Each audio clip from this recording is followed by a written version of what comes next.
किसी भी त्योहार के मौके पर पुलिस विभाग के कर्मचारियों और अधिकारियों को मिठाई या उपहार देने की परंपरा कई सालों से चली आ रही है। त्योहार के मौके पर पुलिसकर्मियों को ऐसे लोगों का इंतजार भी रहता है, लेकिन जोधपुर के सूरसागर थानाधिकारी प्रदीप शर्मा ने इस परंपरा को खत्म करने के लिहाज से एक नई शुरुआत की है। थानाधिकारी ने थाने के बाहर एक नोटिस चस्पा किया है। ये नोटिस सोशल मीडिया पर न केवल वायरल हो रहा है, बल्कि इस नोटिस को लेकर पुलिस विभाग की लोग तारीफ भी कर रहे हैं। थानाधिकारी ने इस नोटिस के माध्यम से लोगों से अपील करते हुए लिखा है कि सभी आगंतुकों से निवेदन है कि थाना हाजा पर किसी भी प्रकार का दीपावली का उपहार लेकर नहीं आए। आपकी उपस्थिति ही हमारे लिए उपहार स्वरूप है।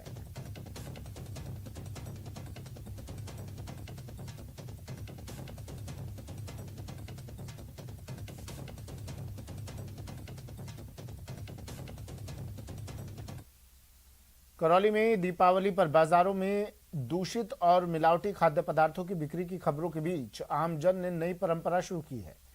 खाद्य पदार्थों में मिलावट और बढ़ती महंगाई से निपटने के लिए शहरवासियों ने सामूहिक प्रयास शुरू किए हैं। दरअसल शहर के सैकड़ों परिवार एकजुट होकर अलग अलग स्थानों पर सामूहिक मिठाई बनवाने का काम कर रहे हैं, जिससे उन्हें मिलावटी खाद्य पदार्थों से निजात मिलेगी। साथ ही बचत होगी और आपसी प्रेम भाव और सामंजस्य भी बढ़ेगा। शहर के लोगों का ये प्रयास लोगों में चर्चा का विषय बना हुआ है।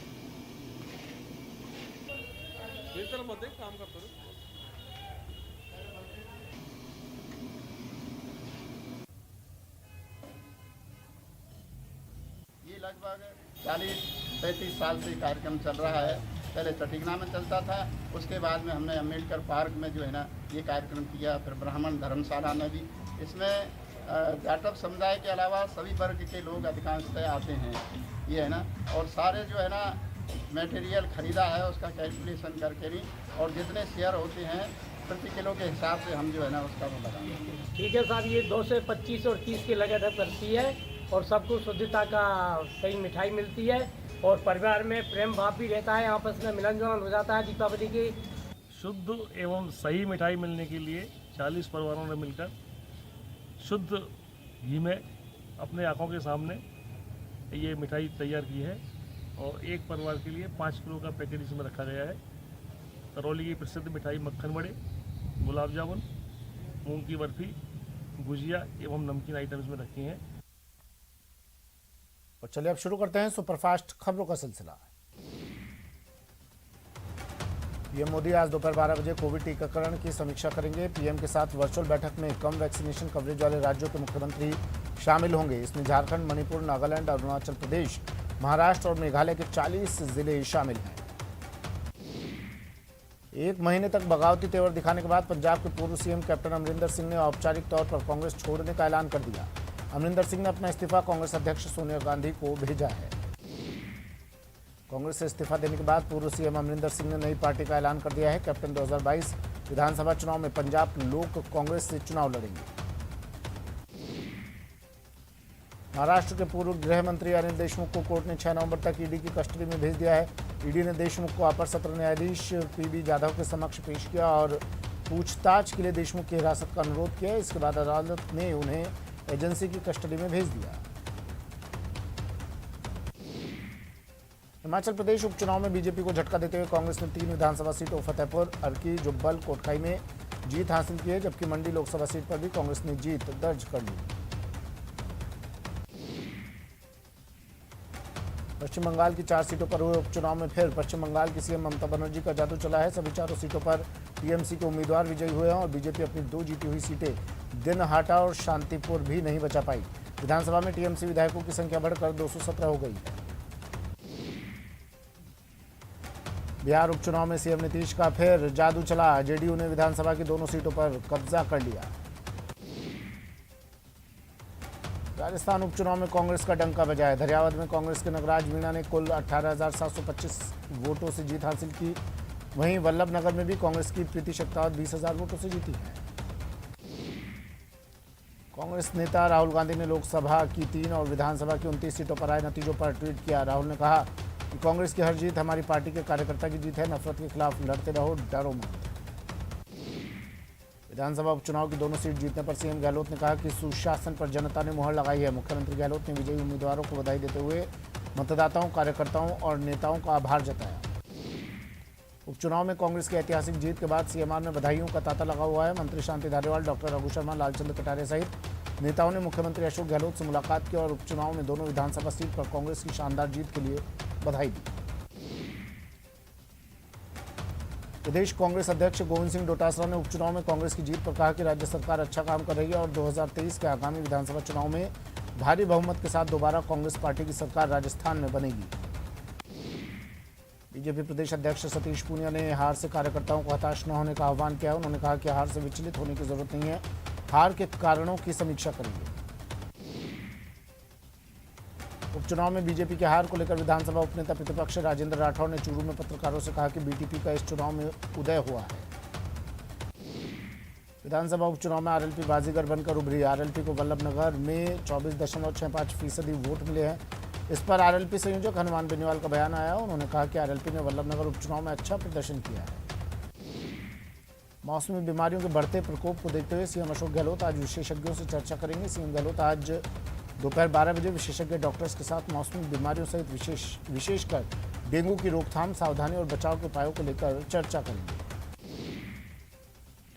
सीएम गहलोत ने शिक्षा विभाग की बैठक की और कई बड़े फैसले लिए। सीएम ने कहा कि स्कूल शिक्षा में 60,000 पदों पर जल्द भर्ती होगी। साथ ही व्याख्याता भर्ती 2018 की प्रक्रिया जल्द पूरा करने के भी निर्देश दिए। आवासन आयुक्त पवन अरोड़ा ने विधानसभा में मंत्रिमंडलीय उप समिति के समक्ष जयपुर में बनने वाले कॉन्स्टिट्यूशन क्लब के डिजाइन को लेकर डिजिटल प्रस्तुति दी। प्रतापनगर में एकीकृत आयुष चिकित्सालय का मंगलवार को आयुर्वेद मंत्री डॉक्टर रघु शर्मा ने शुभारंभ किया। उन्होंने कहा कि 21 महीने में भवन तैयार हो जाएगा। रीट परीक्षा के परिणाम का इंतजार आखिरकार खत्म हो गया। 26 सितंबर को हुए रीट का रिजल्ट जारी कर दिया गया है। जहां लेवल 1 में राजसमंद के अजय वैष्णव ने टॉप किया है, वहीं लेवल 2 में श्रीगंगानगर के कीरत सिंह ने अव्वल आए हैं। T20 विश्व कप में आज भारत और अफगानिस्तान की टीमें आमने सामने होंगी। भारत के लिए ये मैच बड़े अंतर से जीतना बहुत जरूरी है। अगर भारतीय टीम ये मैच हार जाती है तो उसके सेमीफाइनल में पहुंचने की उम्मीदें पूरी तरह से खत्म हो जाएगी। जोधपुर में पुलिस ने बड़ी कार्रवाई करते हुए अवैध हथियारों का जखीरा बरामद किया। पुलिस ने कार्रवाई के दौरान अंतर्राज्यीय हथियार सप्लाई करने वाले 2 आरोपियों को गिरफ्तार किया। राजसमंद में बेखौफ बदमाशों ने एक युवक पर धारदार हथियारों से जानलेवा हमला कर दिया। हमले की वारदात सीसीटीवी में कैद हो गई, जिसके आधार पर पुलिस बदमाशों की तलाश में जुट गई। सीकर के फतेहपुर पुलिस ने ऑनलाइन ठगी करने वाले एक शातिर ठग को गिरफ्तार किया। आरोपी ने एक कंपनी से ऑनलाइन 12 लाख रुपए की ठगी की थी। 12 में आबकारी विभाग और पुलिस ने अवैध हथकढ़ शराब के खिलाफ बड़ी कार्रवाई की। साथ ही जमीन के अंदर गड़े हुए ड्रमों में भरे करीब 10,000 लीटर वॉश नष्ट किया और 100 लीटर अवैध हथकढ़ शराब जब्त।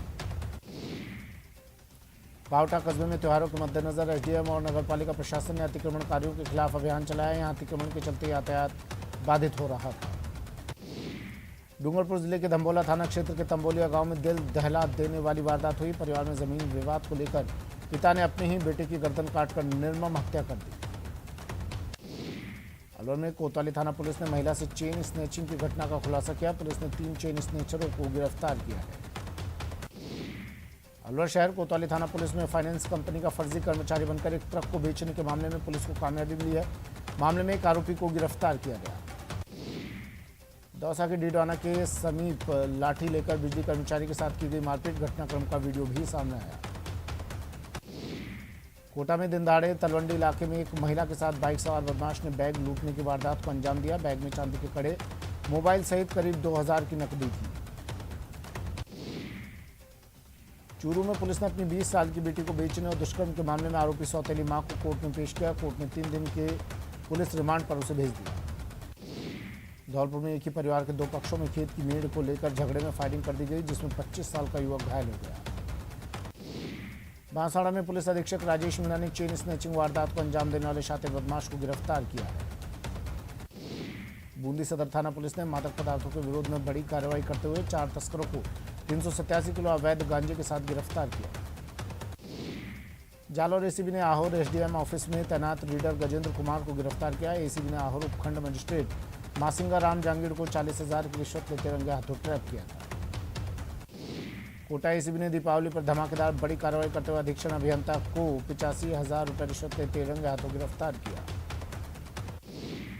पाली एसीबी टीम ने बड़ी कार्रवाई करते हुए कोतवाली थाने के एसआई को 8,000 की घूस लेते गिरफ्तार किया। आरोपी एसआई ने जीजे एक्ट में सहयोग करने के एवज में रिश्वत की मांग की थी। नाबालिग के साथ दुष्कर्म मामले में अजमेर पॉक्सो कोर्ट ने दोषी की 10 साल कठोर कारावास की सजा सुनाई, साथ ही 70,000 रुपये का जुर्माना भी लगाया।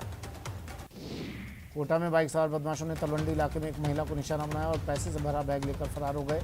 सीसीटीवी फुटेज के आधार पर पुलिस लुटेरों की तलाश कर रही है। भरतपुर की कामा पुलिस ने मोबाइल दुकान में लाखों की चोरी मामले में एक आरोपी को गिरफ्तार किया है। कोटपत्ती के जगदीशपुरा गांव में संदिग्ध हालत में युवक का शव मिला है, जिससे इलाके में हड़कंप मच गया। शिवगंज मंडी परिसर में सरसों से भरे कट्टों को अपने ट्रैक्टर ट्रॉली में लाद रहा एक चोर। मंडी समिति के चौकीदारों की सतर्कता से व्यापारियों के हत्थे चढ़ गया। मौके पर जमा भीड़ ने चोरों की जमकर पिटाई कर दी। अजमेर पॉक्सो कोर्ट ने नाबालिग के साथ दुष्कर्म के मामले में दोषी को 10 साल कठोर कारावास की सजा सुनाई है। राजसमंद में एक चाय की थड़ी में गैस लीक होने के कारण आग लग गई। आग की सूचना मिलते ही दमकल की गाड़ियों ने मौके पर पहुंचकर आग पर काबू पाया। टोंक के मालपुरा कस्बे में एक दुकान की लिफ्ट में फंसने से युवक की मौत हो गई। युवक लिफ्ट की चेन में फंस गया।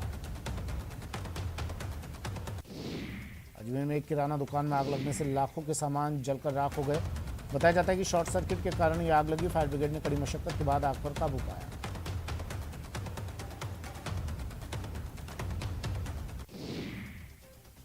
झालावाड़ सांसद दुष्यंत सिंह ने बाना दौरे के तीसरे दिन सर्किट हाउस में जिला अधिकारियों की बैठक ली। बैठक में सांसद ने विभिन्न समस्याओं के तुरंत निस्तारण के निर्देश दिए।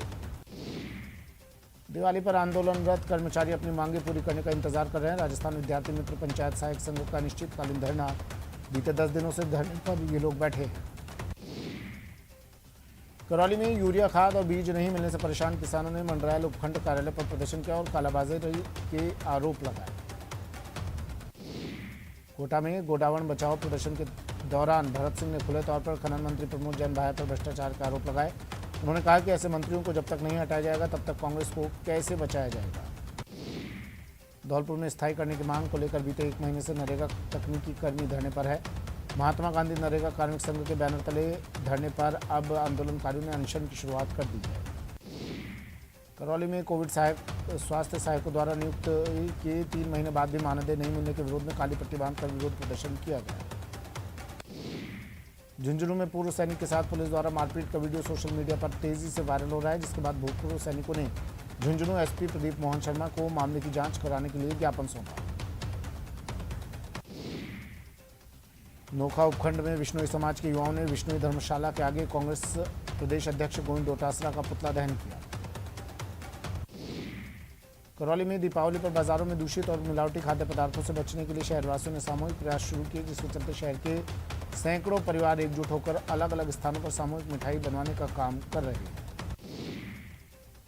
श्रीगंगानगर के सादुल शहर कस्बे के महिमा कौशिक ने रीट लेवल 2 विज्ञान वर्ग में 150 में से 141 अंक हासिल किए हैं। परिणाम घोषित होने के बाद महिमा कौशिक के निवास पर बधाई देने वालों का तांता लग गया। बीकानेर की सुरभि पारिक ने रीट लेवल 2 में टॉप किया है। सुरभि ने इस परीक्षा में सर्वाधिक 146 अंक हासिल किए, जिसके बाद सुरभि का पूरा परिवार सफलता का जश्न मना रहा है। कोटा में डेंगू मुक्त राजस्थान अभियान के तहत मंगलवार को चिकित्सा विभाग की 864 टीमों ने 20,528 घरों का सर्वे किया। इस दौरान घरों में लार्वा मिलने पर चिकित्सा विभाग ने 50 मकान मालिकों को नोटिस दिए। कोटा में रेल यात्रियों की सुविधा को ध्यान में रखते हुए रेल प्रशासन ने गोरखपुर वलसाड गोरखपुर के बीच 2-2 फेरे फेस्टिवल स्पेशल ट्रेन चलाने का निर्णय लिया है। ये फेस्टिवल स्पेशल ट्रेन मंडल के कोटा, गंगापुर सिटी और भरतपुर रेलवे स्टेशनों पर भी रुकेगी। बीकानेर में स्वास्थ्य विभाग ने शुद्ध के लिए युद्ध अभियान के तहत स्वास्थ्य विभाग और राजस्व विभाग की टीमों ने मिठाई, कोल्ड ड्रिंक, परचून की दुकानों और मावा फैक्ट्री आदि का औचक निरीक्षण किया और सैंपल लिए। प्रदेश में इस बार ग्रीन दिवाली मनाई जाएगी। प्रदूषण नियंत्रण मंडल ने सभी जिला कलेक्टर को निर्देश दिए कि पटाखे दिवाली के दिन केवल रात 8 बजे से 10 बजे तक ही जलाए जाएं और जो पटाखे जलाए जाएं वो ग्रीन पटाखे ही हों। प्रदूषण नियंत्रण मंडल 14 शहरों में ध्वनि और वायु प्रदूषण की निगरानी कर रहा है। पिछले साल दिवाली पर 20 से 30% प्रदूषण कम हुआ। प्रधानमंत्री नरेंद्र मोदी की वोकल फॉर लोकल के संदेश को आगे बढ़ाने और कुम्हारों की कला को बचाने के लिए कोटा के एक डॉक्टर दुर्गा शंकर सैनी ने अनोखी पहल की है। डॉक्टर कुम्हारों की कला को प्रोत्साहित करने के लिए उनके घरों में जाकर खुद मिट्टी के दीपक बना रहे हैं। कोटा के भाजपा से पूर्व विधायक भवानी सिंह राजावत ने धरियावाद और वल्लभनगर में बीजेपी के हार पर कहा कि उपचुनाव की जिम्मेदारी पूर्व सीएम वसुंधरा राजे को मिलती तो नतीजे कुछ और होते। चूरू में डेंगू से 5 मरीजों की मौत हो गई, जिसके बाद विधायक के दखल के बाद राज्य के बढ़ते जिला अस्पताल में ब्लड बैंक में HDP single donor platelet machine शुरू की गई। एक संगीत शिक्षक ने अपने घर में ही रिकॉर्डिंग स्टूडियो बना दिया और अपने पूर्व छात्रों के साथ मिलकर दीपावली के लिए एक वीडियो एल्बम बनाकर जारी किया।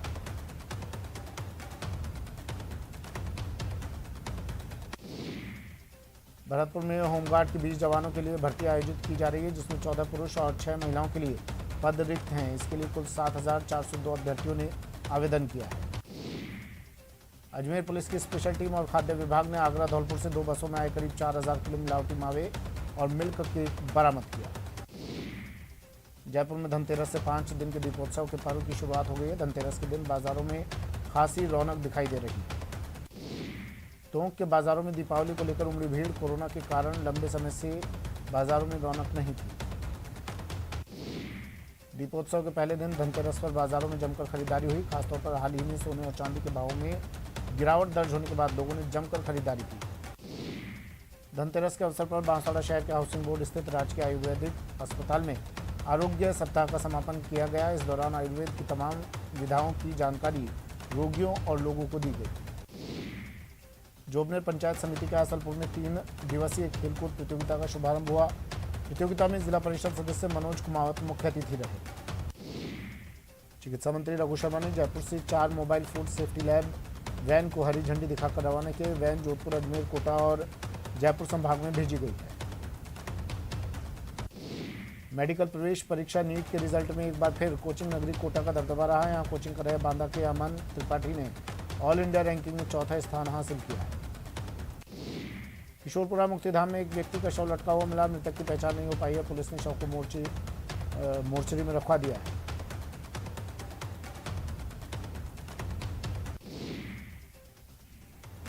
दीपावली के पर्व को देखते हुए बाजारों में यातायात व्यवस्था में बदलाव करते हुए मुख्य बाजार में 2 से 4 नवंबर तक नो व्हीकल जोन लागू किया गया है।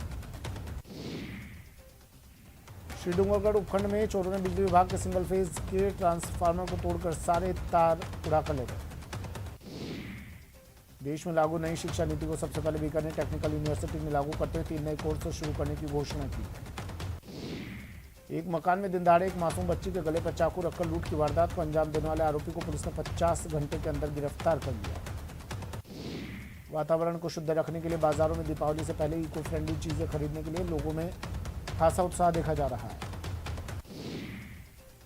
भरतपुर में महारानी जया कॉलेज में एनसीसी लेफ्टिनेंट ने गवर्नमेंट आईटीआई कॉलेज के लिए भर्ती की, जिसमें 23 पदों के लिए 71 अभ्यर्थियों ने भाग लिया। उपचुनाव में कांग्रेस ने दोनों सीटों पर बाजी मार ली है। इस जीत के बाद कांग्रेस नेता रतन अग्रवाल ने कहा कि ये राजस्थान की जनता की जीत है। साथ ही रतन अग्रवाल ने कहा कि उपचुनाव में एक बार फिर सीएम गहलोत ने परचम लहराया है। कांग्रेस के प्रति लोगों का जो विश्वास है वो इन 2 सीटों पर जीत के साथ सामने उभर के आया है। माननीय अशोक गहलोत जी के नेतृत्व में, सोनिया गांधी, राहुल जी और प्रियंका गांधी के नेतृत्व में राजस्थान में कांग्रेस ने एक बार फिर इन 2 सीटों पर विजय पाकर अपना परचम लहराया है। ये न केवल कांग्रेस की जीत है बल्कि ये पूरे राजस्थान की जनता की जीत है। दिवाली आ रही है, तैयारियां जोरों शोरों से चल रही हैं। ऐसे में मिट्टी के दिए बनाने वाले कुंभकार भी 1 महीना पहले से ही अपने काम में जुट गए हैं। उन्हें उम्मीद है कि कोरोना के मुश्किल दौर के बाद अब जाकर उन्हें राहत मिलेगी। तो क्यों ना हम भी वादा करें कि इस बार मिट्टी के दिए घर लाएंगे, माटी वाली दिवाली मनाएंगे। माटी थे, माटी हैं, माटी हो जाएंगे। तो इस बार माटी से ही दिवाली मनाएंगे। दिए जलाएंगे, दिए जलाएंगे, हम माटी से ही उत्सव मनाएंगे। देश भर में दिवाली की तैयारियां महीना भर पहले से ही शुरू हो जाती हैं। घर की साफ सफाई, पकवान बनाने की तैयारी, साज सज्जा और सबसे महत्वपूर्ण रोशनी। दिवाली वाले दिन घरों को रोशन किया जाता है। सालों पहले तक इसके लिए मिट्टी के दियों का प्रयोग किया जाता था, लेकिन जब से चाइना मार्केट ने जगह बनाई, मिट्टी के दियों को लोग भूल गए। जबकि ये शुद्धता का प्रतीक हैं, इको फ्रेंडली हैं और किफायती भी। लेकिन फिर भी जब हमारे पांव नुक्कड़ की दियों वाली दुकान से चाइना मार्केट की ओर मुड़ जाते हैं तो कुंभकारों के चेहरे उतर जाते हैं। इनके चेहरे देखिए, थके हुए जरूर हैं, लेकिन आंखों पर गौर फरमाइएगा तो सैकड़ों अरमान नजर आएंगे। इन पथराई आंखों ने कोरोना संकट और लॉकडाउन देखा है, अपने सपनों को मिट्टी में मिलते देखा है, रोटी के लिए तड़पते देखा है। आज वक्त आ गया है जब हम मिलकर इनके आंसू पोंछ सकते हैं माटी वाली दिवाली मनाकर। वैसे इस बार चाइनीज दीपकों की वैल्यू कम होने और वापस देसी दिए के प्रति लोगों के प्रेम जागने की वजह से दौसा के कुंभकारों को उम्मीद है कि इस बार की दिवाली उनके घर में खुशहाली लाएगी। अब दीपकन की समस्याएं छे, दीपक बन कौन रहा। अब की बार तो दीपक बहुत कम बना थे और कोई 10-20 परिवार है जो अब देखो दीपक बनाता तो कई सालों होगी बना के। अब काई जब दना तो बहुत ज्यादा महंगाई चल रही, गार की माटी की सब महंगी आ रही है, बड़ी ता छाना बिल्कुल महंगा आ रही है। दीपावली दीपन की चाल रही दीपक की, अब नजीक आ गई, बना रहे हैं, सारा पूरा परिवार लग रहे हैं इसमें, मांग आ जाएगी अब इसकी। ये कुंभकार दौसा के कुम्हार मोहल्ले के हैं। दिवाली आने से महीना भर पहले ही मिट्टी के दिए बनाना शुरू कर देते हैं। दौसा में बनने वाले ये दिए न सिर्फ दौसा बल्कि जयपुर, करौली, सवाई माधोपुर और अलवर में भी बिक्री के लिए जाते हैं। मिट्टी महंगी होने की वजह से इस बार दिए थोड़े महंगे जरूर हैं, लेकिन किसी की खुशियों से ज्यादा नहीं। इसलिए किसी नुक्कड़ पर मिट्टी के दियों की दुकान दिख जाए तो कुछ दिए खरीद लीजिएगा, क्योंकि हो सकता है आपके खरीदे ये दिए इन कुंभकारों के घरों को दिवाली पर रोशन कर पाएं। दीपकों का महत्व एक बार फिर बढ़ने लगा है। ऐसे में दीपक जरूर खरीदते हैं, चाहे इलेक्ट्रिक लाइट जरूर घर में आ जाए, लेकिन दीपक खरीदने का महत्व है और उसी महत्व को देखते हुए यहाँ पर दीपक बनाए जा रहे हैं। पिछले 1 माह से दीपक बनाने का कार्य किया जा रहा है और जो दौसा से जो दीपक बन रहे हैं वो आसपास के जिलों में भी भेजे जा रहे हैं और ऐसे में आगामी दीपावली तक इसी तरह का ये कार्य जारी रहेगा और जो दीपक की जो खपत है वो होती रहेगी। आशीष शर्मा, न्यूज 18, दौसा। खबर अलवर से है। अलवर में एक टैंकर में भीषण आग लग गई। आग से टैंकर में विस्फोट हो गया। विस्फोट से इलाके में हड़कंप मच गया। जयपुर से टैंकर आ रहा था। आग से टैंकर जलकर राख हो गया।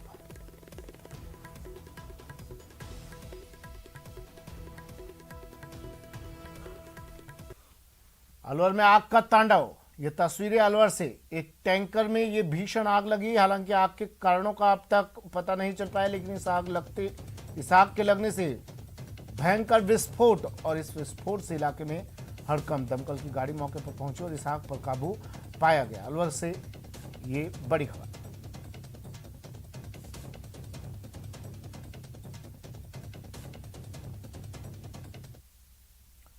फिलहाल इतना ही। दीजिए इजाजत। नमस्कार।